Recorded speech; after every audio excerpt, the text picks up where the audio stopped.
ദൈവനാമത്തിന് മഹത്വമുണ്ടായിരിക്കട്ടെ.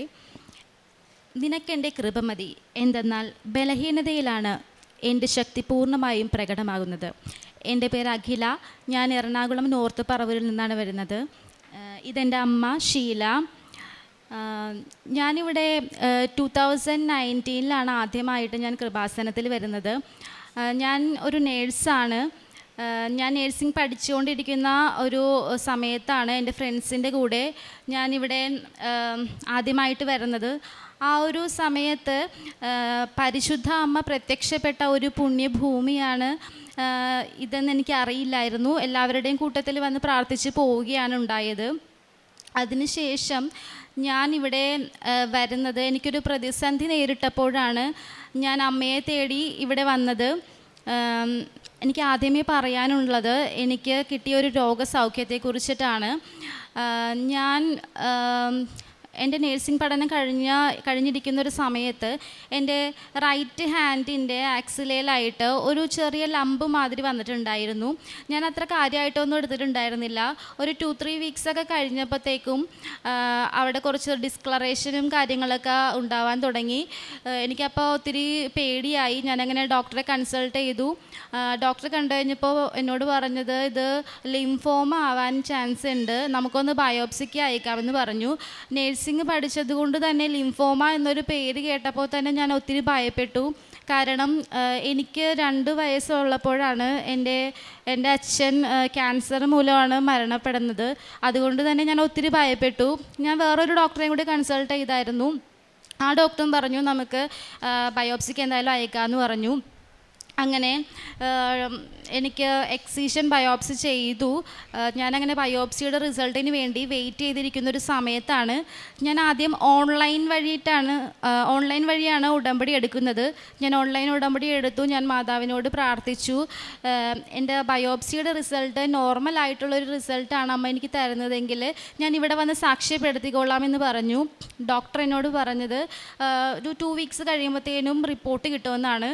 ഞാൻ ഓൺലൈൻ ഉടമ്പടിയിലായിരുന്നപ്പോൾ തന്നെ ഞാൻ ഒത്തിരി മാതാവിനോട് പ്രാർത്ഥിച്ചു. അതേപോലെ തന്നെ ഞാൻ ഒത്തിരി സാക്ഷ്യങ്ങളൊക്കെ ആ സമയത്ത് തന്നെ ഞാൻ കേൾക്കുമായിരുന്നു. അങ്ങനെ ഒരാഴ്ച കഴിഞ്ഞപ്പോൾ തന്നെ എൻ്റെ ബയോപ്സിയുടെ റിസൾട്ട് വന്നു. അത് ഒരു നോർമലായിട്ടുള്ളൊരു റിസൾട്ടാണ് അമ്മ എനിക്ക് തന്നത്. ഹെയർ ഫോളിക്കിളിൻ്റെ മാട്രിക്സ് സെൽസിൻ്റെ അകത്ത് ഉണ്ടാകുന്ന ഒരു അബ്നോർമൽ ഗ്രോത്ത് മാത്രമായിരുന്നു അത്. പരിശുദ്ധ അമ്മ തന്ന ഈ അനുഗ്രഹത്തിന് ഞാൻ അമ്മയ്ക്കും തിരുകുമാരനും കോടാനുകോടി നന്ദി പറയുന്നു. അടുത്തതായിട്ട് എനിക്ക് പറയാനുള്ള സാക്ഷ്യം എന്ന് പറയുന്നത്, ഞാൻ എൻ്റെ ജീവിതത്തിൽ മറ്റൊരു ഒരു ക്ലേശകരമായിട്ടുള്ളൊരു സമയങ്ങളിലൂടെ കടന്നു പോവുകയായിരുന്നു. അപ്പോൾ ഞാൻ ജർമ്മൻ പഠിച്ചുകൊണ്ടിരിക്കുകയായിരുന്നു. ആ സമയത്ത് ഞാൻ ജർമ്മൻ എക്സാം എഴുതിയിട്ട്, ജർമ്മൻ പഠിക്കുന്നവരിവിടെ ഉണ്ടെങ്കിൽ അറിയാൻ പറ്റും, ഒത്തിരി ടഫായിട്ടുള്ളൊരു ലാംഗ്വേജാണ്. 4 മൊഡ്യൂളുണ്ട്. ഞാൻ എക്സാം എഴുതിയിട്ട് എനിക്ക് ആകെ 2 മൊഡ്യൂൾസ് മാത്രമേ കിട്ടിയിട്ടുണ്ടായിരുന്നുള്ളൂ. എനിക്ക് റൈറ്റിങ്ങും അതേപോലെ തന്നെ സ്പീക്കിങ്ങും മാത്രം കിട്ടിയിട്ടുണ്ടായിരുന്നുള്ളൂ. ഞാൻ തുടർച്ചയായിട്ട് 6 വട്ടം എക്സാം എഴുതിയിട്ടും എനിക്ക് ബാക്കിയുള്ള 2 മൊഡ്യൂൾസും റീഡിങ്ങും അതേപോലെ തന്നെ ലിസണിങ്ങും എനിക്ക് കിട്ടുന്നുണ്ടായിരുന്നില്ല. എൻ്റെ കൂടെ ഉണ്ടായിരുന്നവരെല്ലാവരും തന്നെ എക്സാം ക്ലിയർ ചെയ്തു. എല്ലാവരും ജർമ്മനിക്ക് പോയി. എന്നിട്ടും എൻ്റെ കാര്യത്തിൽ മാത്രം ഒത്തിരി തടസ്സങ്ങളായിരുന്നു. ഞാൻ ഒത്തിരി വിഷമിച്ചു. അവസാനം ഞാനിത് ഡ്രോപ്പ് ഔട്ട് ചെയ്യാമെന്നൊക്കെ വിചാരിച്ചു. പക്ഷേ എൻ്റെ ഫാമിലിയിൽ നിന്നുണ്ടായിരുന്നൊരു സപ്പോർട്ട് കൊണ്ട് ഞാൻ പിന്നെയും പ്രാർത്ഥനകളും എല്ലാം കൊണ്ട് ഞാൻ മുന്നോട്ട് പോയി. ഞാനങ്ങനെ ജനുവരി 6 2024 ഞാനങ്ങനെ ഇവിടെ വന്നു. എനിക്ക് മനസ്സിലായി എൻ്റെ കഴിവ് കൊണ്ട് എനിക്കൊരു കഴിവുമില്ല. എൻ്റെ കഴിവ് കൊണ്ട് എനിക്ക് കിട്ടില്ല എന്നുള്ളൊരു പൂർണ്ണ ബോധ്യം വന്നു കഴിഞ്ഞപ്പോൾ അച്ഛൻ്റെ ഒരു ധ്യാനത്തിൽ ഞാൻ കേട്ടിട്ടുണ്ടായിരുന്നു, ഒരു വഴിയുമില്ലാത്തവൻ്റെ അവസാനത്തെ ഒരു വഴിയാണ് ഉടമ്പടി എന്നുള്ളത്. ഞാൻ ഓടി ഇവിടേക്കാണ് വന്നത്. അങ്ങനെ ഞാൻ ജനുവരി 6 2024 തീർത്ഥാടന ഉടമ്പടി എടുത്തു. അമ്മയോട് ഞാൻ ഇവിടെ വന്ന് എൻ്റെ എല്ലാ കാര്യങ്ങളും ഞാൻ പറഞ്ഞിട്ട് പോയി. അങ്ങനെ ഉടമ്പടി എടുത്ത് പോയതിന് ശേഷം ആ സമയത്ത് തന്നെ എനിക്ക് 2 മൊഡ്യൂളുള്ളൂ. അപ്പോൾ അപ്പോൾ തന്നെ എനിക്ക് പല ഇൻ്റർവ്യൂ കോളുകളും 2 മൊഡ്യൂൾ വെച്ചിട്ട് തന്നെ പോകാൻ പറ്റുന്ന പല ഇൻ്റർവ്യൂ കോളുകളും എനിക്ക് പലയിടത്തുനിന്നും വരുന്നുണ്ടായിരുന്നു. അതേപോലെ തന്നെ ഞാൻ ഇവിടെ വന്ന് പോയതിനു ശേഷം തന്നെ എനിക്ക് സ്വപ്നത്തിൽ ഒരു സ്വപ്നം എനിക്ക് സ്വപ്നദർശനം ഉണ്ടായി. അമ്മ എനിക്ക് സ്വപ്നത്തിൽ കലണ്ടറിൽ ഒരു 7 എന്നൊരു ഡേറ്റ് അമ്മ എനിക്ക് കാണിച്ചു തരുന്നുണ്ടായിരുന്നു. അതേപോലെ തന്നെ ഒരു ദിവസം ഞാൻ ഉറങ്ങാൻ കിടന്നപ്പോൾ ഉറക്കത്തിൽ ഞാൻ അമ്മയെ സ്വപ്നം കണ്ടു. അമ്മ എൻ്റെ കട്ടിലിൽ വന്നിരുന്നിട്ട് അമ്മേനെ മടിയിലിരുത്തിയേക്കാണ്. ഞാൻ തിരിഞ്ഞു നോക്കുമ്പോൾ അമ്മ എന്നെ നോക്കി ചിരിച്ചുകൊണ്ടിരിക്കുന്നൊരു ഇതാണ് ഞാൻ കണ്ടത്. ഞാൻ സ്വപ്നത്തിൽ തന്നെ ഒത്തിരി ഞാൻ ഒരു കോരിത്തരിച്ചാണ് ഇരുന്നിരുന്നത്. ഇപ്പോഴും എനിക്ക് പറയുമ്പോൾ എൻ്റെ മനസ്സിൽ ആ ഒരു കോരിത്തെരിപ്പ് വന്നുകൊണ്ടിരിക്കുകയാണ്. ഞാനത് ഇവിടെ ഇരിക്കുന്നവർക്ക് അത് അനുഭവിച്ചിട്ടുണ്ടെങ്കിൽ ഞാൻ പറയുന്നത് എത്രത്തോളം ആണെന്നുള്ളത് നിങ്ങൾക്ക് മനസ്സിലാക്കാൻ സാധിക്കും. അതേപോലെ തന്നെ പല തവണയായിട്ട് അമ്മ സ്വപ്നങ്ങളിൽ കൂടി അമ്മ എന്നോട് സംസാരിക്കുന്നുണ്ടായിരുന്നു. എനിക്കോരോ വചനങ്ങൾ അമ്മ എനിക്ക് തരുന്നുണ്ടായിരുന്നു. ഞാനങ്ങനെ ഉടമ്പടിയിൽ ഉറച്ചു വിശ്വസിച്ചു, ഉടമ്പടിയിൽ പറയുന്ന കാര്യങ്ങളും നിബന്ധനകളും എല്ലാം പാലിച്ചു. ഞാനങ്ങനെ 7ാമത്തെ വട്ടം ഞാൻ ഇവിടെ വന്ന ജോസഫ് അച്ഛനെ കണ്ട് ബ്ലെസ്സിങ്സ് വാങ്ങിച്ച് ഞാൻ 7ാമത്തെ വട്ടം എക്സാം എഴുതാൻ വേണ്ടി പോയി. എക്സാം എഴുതി എക്സാമിൻ്റെ സമയത്ത് ഞാൻ നേർച്ച വസ്തുക്കളായിട്ടുള്ള ഉപ്പും തൈലവും തേനും എല്ലാം ഉപയോഗിച്ചിട്ടുണ്ടായിരുന്നു. അതുപോലെ തന്നെ കാശുരൂപം എല്ലാം കൊണ്ടുമാണ് ഞാൻ എക്സാമിന് പോയത്. ഈശോനെ മാതാവിനെ മുറുകെ പിടിച്ചുകൊണ്ട് ഞാൻ എക്സാം എഴുതി. എക്സാമിൻ്റെ റിസൾട്ട് ഒരു 2024 ഒക്ടോബർ 7 എൻ്റെ റിസൾട്ട് വരുന്നത്. റിസൾട്ട് വന്നപ്പോൾ ഇത്രയും നാളും ഞാൻ ഫെയിലായിക്കൊണ്ടിരുന്ന ആ ഒരു സബ്ജക്റ്റിന് എനിക്ക് 90% മാർക്ക് തന്ന് മാതാവ് എന്നെ പാസ്സാക്കി. അതിന് ഞാൻ പരിശുദ്ധ അമ്മയ്ക്കും തിരുകുമാരനും കോടാനുകോടി നന്ദി പറയുന്നു. പിന്നീട് എനിക്ക് ഇൻ്റർവ്യൂ ആണ് കിട്ടാനുണ്ടായിരുന്നത്. ഇൻ്റർവ്യൂവിന് എനിക്ക് ഒത്തിരി തടസ്സങ്ങൾ നേരിട്ടിട്ടുണ്ടായിരുന്നു. എൻ്റെ 2 മൊഡ്യൂൾസ് ഞാൻ ആദ്യം 1 വർഷം കഴിഞ്ഞിട്ടുണ്ടായിരുന്നു എൻ്റെ സർട്ടിഫിക്കറ്റ്. അപ്പോൾ പല ഇൻ്റർവ്യൂസ് കിട്ടുമ്പോഴും അവർ പറഞ്ഞിരുന്നത് എൻ്റെ സർട്ടിഫിക്കറ്റിൻ്റെ 2 വാലിഡിറ്റി കഴിഞ്ഞു പോയി, അതുകൊണ്ട് ഇൻ്റർവ്യൂ എനിക്ക് ക്യാൻസലായി പോവുമായിരുന്നു. പിന്നെ അതേപോലെ തന്നെ ഞാൻ ഡയറക്റ്റായിട്ട് കുറേ സ്ഥലത്തേക്ക് ജർമ്മനിയിലുള്ള സ്ഥലത്തേക്ക് ഇൻ്റർവ്യൂസിന് വേണ്ടിയിട്ട് എൻ്റെ ആപ്ലിക്കേഷൻസൊക്കെ അയക്കുമ്പോഴും എല്ലാ സ്ഥലത്തുനിന്നും എനിക്ക് റിജക്ഷൻ വന്നുകൊണ്ടിരുന്നു. അപ്പോൾ എനിക്ക് മനസ്സിലായി എൻ്റെ ഉടമ്പടിയിൽ എന്തോ ഒരു കുഴപ്പം വന്നിട്ടുണ്ടെന്ന് എനിക്ക് മനസ്സിലായി. ഞാനങ്ങനെ കൂടുതൽ കാരുണ്യ പ്രവർത്തികൾ തീക്ഷ്ണതയോടുകൂടി ചെയ്യാൻ തുടങ്ങി. അപ്പോൾ എനിക്ക് മാതാവായിട്ട് തന്നെ എനിക്ക് ഓസ്ട്രിയ എന്നൊരു കൺട്രി എനിക്ക് കാണിച്ചു തന്നു. ഞാനങ്ങനെ എനിക്ക് ഒരു ഓസ്ട്രിയയുടെ ഒരു ഏജൻസിയെ ഞാനങ്ങനെ കോണ്ടാക്റ്റ് ചെയ്തു. എനിക്ക് അവരായിട്ട് കോണ്ടാക്റ്റ് ചെയ്തപ്പോൾ തന്നെ അവരെനിക്ക് ഇൻ്റർവ്യൂ പ്രിപ്പറേഷൻ ക്ലാസ്സുകളൊക്കെ തന്നു. അങ്ങനെ ഏപ്രിൽ 7 2025 എനിക്കൊരു ഇൻ്റർവ്യൂ ഓസ്ട്രിയയുടെ നടക്കുകയുണ്ടായി. ആ ഇൻ്റർവ്യൂവിൻ്റെ സമയത്താണെങ്കിലും ഞാൻ ഉടമ്പടി തിരി നീലയും പച്ചയും തിരിയും എൻ്റെ ഇൻ്റർവ്യൂ ഓൺലൈൻ ഇൻ്റർവ്യൂ ആണ് ഞാൻ അറ്റൻഡ് ചെയ്തത്. ഞാൻ ഇരിക്കുന്നിടത്ത് തന്നെ തിരി 2 കത്തിച്ച് വെച്ചിട്ടുണ്ടായിരുന്നു. അതുപോലെ എൻ്റെ ഉടമ്പടിയുടെ നിറച്ച വസ്തുക്കളായ ഉപ്പും തൈലവും തേനും എല്ലാം ഞാൻ ഉപയോഗിച്ച് കാശുരൂപം എല്ലാം മുറുകെ പിടിച്ചുകൊണ്ടാണ് ഞാൻ ഇൻ്റർവ്യൂ അറ്റൻഡ് ചെയ്തത്. ഇൻ്റർവ്യൂ കഴിഞ്ഞൊരു 2 hours കഴിഞ്ഞപ്പോൾ തന്നെ അവർ സെലക്റ്റായി എന്നൊരു മെസ്സേജ് എനിക്ക് അയച്ചു. പരിശുദ്ധ അമ്മയും തിരുകുമാരനും എനിക്ക് എൻ്റെ കഴിവ് കൊണ്ട് അല്ല ഇതെനിക്ക് കിട്ടിയെന്നുള്ളൊരു പൂർണ്ണ ബോധ്യമുണ്ട്. പരിശുദ്ധ അമ്മ തന്ന ഈ അനുഗ്രഹത്തിന് ഞാൻ കോടാനുകോടി നന്ദി പറയുന്നു. പിന്നെ ഇപ്പം ഞാനിവിടെ നിൽക്കുന്നത് എൻ്റെ കയ്യിൽ എൻ്റെ വിസ അടിച്ച് വന്നിട്ടുണ്ട്. ഈ മാസം 29 നെക്സ്റ്റ് വീക്ക് ഞാൻ ഓസ്ട്രിയക്ക് പോവുകയാണ്. പിന്നെ അടുത്തതായിട്ട് എനിക്ക് പറയാനുള്ളത് എൻ്റെ അമ്മയുടെ ഒരു സാക്ഷിയാണ്. എൻ്റെ അമ്മയ്ക്ക് യൂട്രസിൽ 2 ഫൈബ്രോയിഡ് ഉണ്ടായിരുന്നു. അപ്പോൾ നല്ല രീതിക്ക് തന്നെ അമ്മക്ക് ബ്ലീഡിങ് ഉണ്ടായിരുന്നു. അമ്മയുടെ നിൽക്കാൻ പറ്റാത്ത തരത്തിലുള്ള നിൽക്കാനും ഇരിക്കാനും ഒക്കെ കഴിയാത്ത തരത്തിലുള്ള ഒരു ബ്ലീഡിങ് ആണ് അമ്മയ്ക്ക് ഉണ്ടായിരുന്നത്. അപ്പോൾ ഡോക്ടർ സർജറിയൊക്കെ ചെയ്യണമെന്ന് പറഞ്ഞിട്ടുണ്ടായിരുന്നു. ഞാൻ എപ്പോൾ ഇവിടെ വരുമ്പോഴും ഞാൻ അമ്മയെയും കൂട്ടിയിട്ടാണ് ഇവിടെ വരാറ്. അമ്മയ്ക്ക് ഞാൻ നേർച്ച വസ്തുക്കളെല്ലാം അമ്മയുടെ വയറ്റിൽ തൈലം അമ്മയുടെ വയറ്റിൽ തൂത്ത് ഞാൻ പ്രാർത്ഥിക്കുമായിരുന്നു. അതേപോലെ തന്നെ ഉപ്പും തേനും ഞാൻ അമ്മക്ക് കഴിക്കാൻ കൊടുക്കുമായിരുന്നു. അതിൻ്റെയൊക്കെ ഫലമായിട്ട് അമ്മയ്ക്കിപ്പോൾ സ്കാൻ ചെയ്തപ്പോൾ അമ്മയുടെ ഉണ്ടായിരുന്ന ഫൈബ്രോയിഡൊക്കെ ചുരുങ്ങി ചെറിയൊരു ഇതിലേക്കായി. ബ്ലീഡിങ് എല്ലാം കംപ്ലീറ്റ് ആയിട്ട് അമ്മക്ക് നിന്നു. എൻ്റെ അമ്മയ്ക്കും നൽകിയ ഈ അനുഗ്രഹത്തെ ഓർത്ത് ഞാൻ ഈശോയ്ക്കും അമ്മ മാതാവിനും കോടാനുകോടി നന്ദി അർപ്പിക്കുന്നു. അടുത്തതായിട്ട് എനിക്ക് പറയാനുള്ളത് ഞാൻ ചെയ്ത കാരുണ്യ പ്രവൃത്തികളെ കുറിച്ചിട്ടാണ്. ഞാൻ നേഴ്സിംഗ് കഴിഞ്ഞതിന് ശേഷം ഞാൻ വർക്ക് ചെയ്തിട്ടില്ല, അതുകൊണ്ട് തന്നെ എനിക്ക് ഇൻകം കാര്യങ്ങളൊന്നും ഉണ്ടായിരുന്നില്ല. എൻ്റെ ഹസ്ബൻഡ് ജർമ്മനിയിലാണ്, അവിടെ മാസ്റ്റേഴ്സ് ചെയ്യുകയാണ്. അപ്പോൾ ഹസ്ബൻഡ് എൻ്റെ ആവശ്യങ്ങൾക്കായിട്ട് എനിക്ക് അയച്ചു തരുന്ന പൈസയിൽ നിന്നൊരു വിഹിതം എടുത്തിട്ട് ഞാൻ കാരുണ്യ പ്രവൃത്തികൾക്കായിട്ട് ഉപയോഗിച്ചിട്ടുണ്ടായിരുന്നു. ഞാൻ പൊതിച്ചോറുണ്ടാക്കി കൊടുക്കുമായിരുന്നു. അതുപോലെ തന്നെ എൻ്റെ വീടിനടുത്ത് ഒരു കെയർ ഹോം ഉണ്ടായിരുന്നു, അവിടെ പോയിട്ട് അവർക്ക് ആവശ്യമുള്ള സാധനങ്ങളെല്ലാം വാങ്ങിച്ചു കൊടുക്കുമായിരുന്നു. അതുപോലെ തന്നെ എൻ്റെ നേരെ ആരാണോ ഒരു ആവശ്യമായിട്ട് വരുന്നത് അവർക്ക് വേണ്ട കാര്യങ്ങൾ എൻ്റെ കഴിവിൽ പറ്റുന്ന മാതിരി ഞാൻ ചെയ്തു കൊടുക്കുമായിരുന്നു. പിന്നെ പ്രേക്ഷിത പ്രവർത്തനമായിട്ട് ഇവിടെ നിന്ന് കിട്ടുന്ന പത്രം ഞാൻ പ്രാർത്ഥിച്ച് എല്ലാ പത്രത്തിൻ്റെ അകത്തും ഞാൻ തൈലം തൂത്ത് വിശ്വാസ പ്രമാണം ചൊല്ലി പ്രാർത്ഥിച്ച് ഇത് അർഹതപ്പെട്ടവരുടെ കൈകളിലേക്ക് എത്തിക്കണേ ഈശോയെ അറിയാനായിട്ട് അവർക്ക് എല്ലാവർക്കും സാധിക്കണേ എന്ന് പറഞ്ഞുകൊണ്ട് ഞാൻ കൂടുതലായിട്ടും രോഗികളുടെ ഇടയിലേക്കാണ് പത്രം കൊടുത്തിട്ടുണ്ടായിരുന്നത്. ആദ്യമൊക്കെ എനിക്ക് ഒത്തിരി അവഗണനകളെല്ലാം ഈ ആളുകളുടെ ഇടയിൽ നിന്നും വന്നിരുന്നു.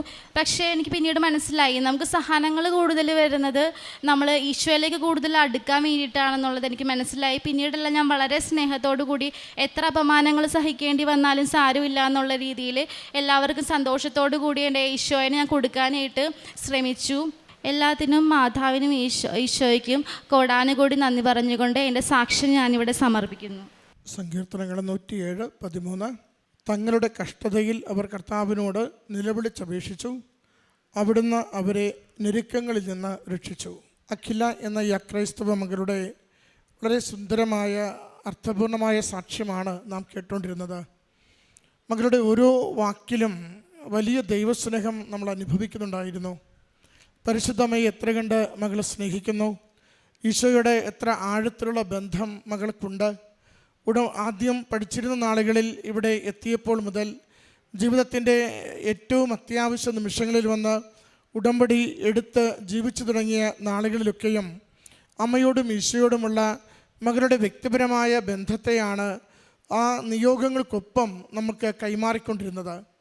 അതുകൊണ്ട് അവളുടെ നിയോഗങ്ങൾ സാധിക്കുന്നതിനേക്കാൾ ഉപരി അവൾക്ക് ഈശോയോടും മാതാവിനോടുമുള്ള ബന്ധത്തെക്കുറിച്ചാണ് നമ്മുടെ ചെവികളിൽ എപ്പോഴും വന്നലച്ചു കൊണ്ടിരുന്നത്. അതെല്ലാവർക്കും എളുപ്പം സാധിക്കുന്നതല്ല. അത് ഹൃദയത്തിൻ്റെ എളിമയിലും ശുദ്ധതയിലും ദൈവസന്നിധിയിൽ ജീവിതത്തെ കൊടുക്കുകയും ശരണപ്പെട്ടുകൊണ്ട് വചനം വായിച്ചും പ്രാർത്ഥനകളിൽ പങ്കുചേർന്നും ദൈവം എൻ്റെ ജീവിതത്തിൻ്റെ ഓഹരിയും എൻ്റെ ജീവിതത്തിൻ്റെ നിയന്താവും ബലവുമെന്ന് തിരിച്ചറിയുന്നവർ വളരെ ശാന്തതയിൽ സാവധാനത്തിൽ സ്വായത്തമാക്കുന്ന ഒരു മാനസിക ആത്മീയ അവസ്ഥയാണ് ഈശോയിലും മാതാവിലുമുള്ള സ്നേഹമുള്ള ശരണപ്പെട്ട ഒരു ജീവിതത്തിൻ്റെ എക്സ്പോസിഷൻ. അതാണ് ശരിക്കും അവരുടെ വാക്കുകളിലൂടെ നമ്മൾ കണ്ടത്. ആദ്യമോട് സൂചിപ്പിച്ചത് അവൾക്കുണ്ടായ ഒരു ലംബ്, അത് ക്യാൻസറസ് ആണോ എന്നൊരു സംശയം.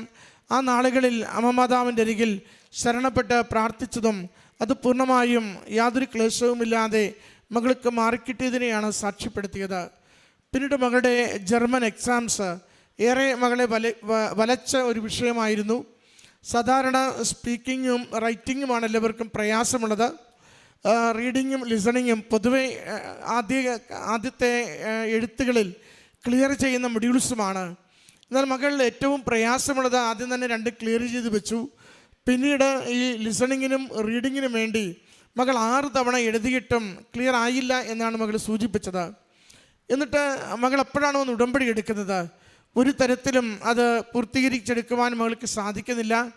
അതൊന്ന് വിദേശത്തേക്ക് പോകുവാനുള്ള വഴികളൊക്കെ അടഞ്ഞുകൊണ്ടിരിക്കുന്നു.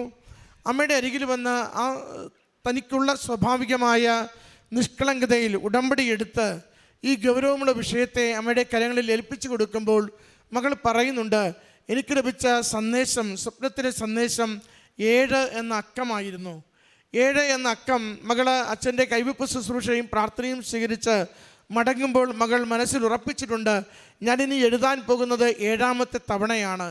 ഈ 7 എന്ന അക്കം 7ാമത്തെ തവണ എൻ്റെ പരീക്ഷകളെ ദൈവം അനുഗ്രഹിക്കുന്നു, അമ്മ മാതാവ് അതിന് ഒപ്പുചാർത്തുന്നു എന്നതിൻ്റെ അടയാളം തന്നെയാണ്. മകൾ പറഞ്ഞു, ഞാൻ ഏറ്റവും ഒരുക്കത്തോടു കൂടി ഉടമ്പടി നേർച്ച വസ്തുക്കൾ ഉപയോഗിച്ചുകൊണ്ട് എൻ്റെ കഴിവിൽ എനിക്ക് നേടാനാവാത്ത പരീക്ഷ പൂർണ്ണമായും അമ്മയെ ഏൽപ്പിച്ചു കൊടുത്തുകൊണ്ട് എഴുതി. ആ 7ാമത്തെ തവണ 90% മാർക്കോടുകൂടി എനിക്ക് ആ 2 മൊഡ്യൂൾസ് ക്ലിയർ ചെയ്യുവാൻ സാധിച്ചുവെന്ന അത് വലിയൊരു അനുഗ്രഹത്തിൻ്റെ, ഏറെ നാളായി ഒത്തിരി പേരുടെ മുമ്പിൽ ഒരു ചോദ്യമായി, ജയിച്ചില്ലേ പോകുന്നില്ലേ എന്ന ചോദ്യത്തിന് പരിഹാരമായിട്ട് അമ്മ കൊടുത്ത അനുഗ്രഹമായി മകൾ സാക്ഷ്യപ്പെടുത്തി. പിന്നീട് ജർമ്മനിയിൽ പോകുവാനുള്ള പരിശ്രമങ്ങളാണ്. അതും പലവരു പരാജയപ്പെടുകയും അത് ആദ്യത്തെ 2 പേപ്പറുകൾ 1 വർഷം കഴിഞ്ഞതുകൊണ്ട് അത് എക്സ്പയറി ആകുന്നുവെന്ന് പറഞ്ഞുകൊണ്ട് മകൾക്ക് തടസ്സങ്ങൾ വരുന്നു. അപ്പോഴും മാതാവ് തന്നെയാണ് മകൾക്ക് സന്ദേശം കൊടുക്കുന്നത്. ഉടമ്പടിയുടെ ഒരു പ്രത്യേകത, ഉടമ്പടിയിൽ നമുക്കൊരു സന്ദേശം കിട്ടിയാൽ ചിലപ്പോൾ സ്വപ്നത്തിൽ ലഭിക്കുന്ന സന്ദേശമാവും, ആരെങ്കിലും വാക്കുകളിൽ പറയുന്ന സന്ദേശമാവും, പ്രാർത്ഥിച്ചു കൊണ്ടിരിക്കുമ്പോൾ വചനത്തിൽ നിന്നോ നമ്മുടെ ഉള്ളിൽ നിന്ന് തന്നെയോ നമുക്ക് ലഭിക്കുന്ന സന്ദേശമാവും, ചിലപ്പോൾ ഒരു സാക്ഷ്യം കേൾക്കുമ്പോഴോ അച്ഛൻ്റെ ആരാധന കൂടുമ്പോഴോ അച്ഛൻ പറയുന്ന വാക്കുകൾ നമ്മുടെ ജീവിത വിഷയവുമായി ബന്ധപ്പെട്ട് കൈമാറുന്ന ഒരു സന്ദേശമാവും. ഏത് തരത്തിൽ നമുക്കൊരു സന്ദേശം കിട്ടിയാലും നമ്മളൊരു നിയോഗം സമർപ്പിച്ച് പൂർണ്ണമായും നിഷ്കളങ്കതയിൽ വിശുദ്ധിയിൽ അമ്മ മാതാവിൻ്റെ അരികിൽ കൊടുത്തുകൊണ്ട് പ്രാർത്ഥിക്കുന്ന അവസരമാണെങ്കിൽ അത് നമ്മുടെ ആ നിയോഗത്തിൻ്റെ ഫലപ്രാപ്തിയുമായി ബന്ധമുള്ളതായിരിക്കും. അതാണ് മകൾ പറഞ്ഞത്. ഓസ്ട്രിയ എന്നൊരു രാജ്യത്തെയാണ് അമ്മ മാതാവ് എനിക്ക് സന്ദേശം നൽകിയത്. എനിക്കിപ്പോൾ അവിടെ പോകുവാനുള്ള വിസയും ടിക്കറ്റും കയ്യിലുണ്ട്. അമ്മ എന്നെ നയിച്ചത് ഓസ്ട്രിയയിലേക്കാണ്. അവിടെയും ജർമ്മൻ ഭാഷ സംസാരിക്കുന്നൊരു രാജ്യമാണ്. അപ്പോൾ മാതാവിന് കൃത്യമായ വഴികളുണ്ട്.